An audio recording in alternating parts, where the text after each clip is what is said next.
दिनै क'क्राझार जिल्लानि सिङाव थानाय हिनजावसा फरायसालिमायाव सानसेनि हाबाफारिजों वन डे नेशनेल वर्कशप हाबाफारि खुंफुंदों।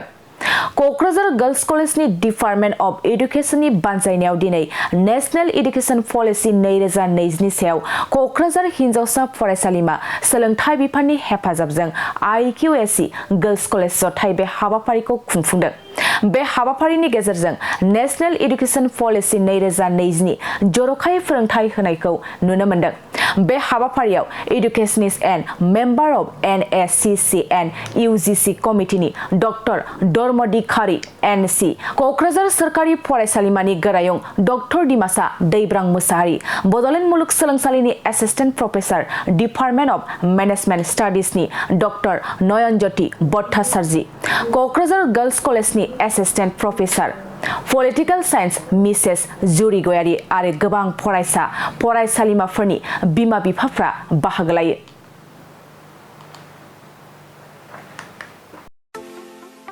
सना रुफा आरो हिरानि जुवेलारि गाननो मोजां मोनग्रा सुबुंफोरनि थाखाय गोजोनथाव खौरां।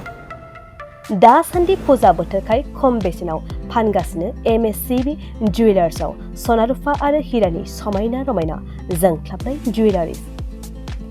MSCB जुवेलार्सआव मोननो हागोन राजकोट जुवेलारि, कास्टिं जुवेलारि, कलकाता जुवेलारि, मेसिनजों बानायनाय जुवेलारि आरो आखाइजों बानायनाय जुवेलारि।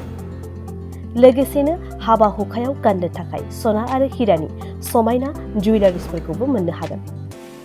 MSCB जुवेलार्सआनो दं क'क्राझार सहरजों नांजाबनाय क'क्राझार रेल गेटनि साखाथि वार्ड नं 5 बिबेकानन्द पथआव। MSCB जुवेलार्सजों थोंजोङै जगाजग खालामनोबो हागोन 9954273079 जानबुं अनजिमायाव।